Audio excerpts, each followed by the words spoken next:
Хай, Лишо Барман се завръща да ви прави още коктейли. Ще превърнем още една ната деколко напитка в свеж летен коктейл. Имаме нашата фенси чашка, топиме и ръбовете в малко сос и след това в малко захар. Сега взимаме това чудо и малко ще го срежем и сега ще го сложим.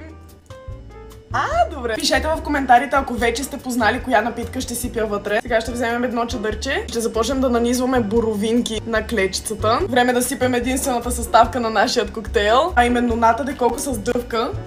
Улях го.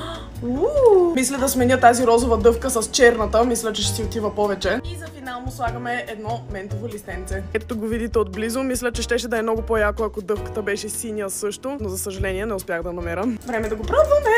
На здраве! Опитах се да съм фенси, въобще не ми се получи. 10 от 10. Пишете в коментарите кой е последния ната, доколко вкус, който остана да превърна в коктейл. И бихте ли пробвали моят коктейл с дъвка?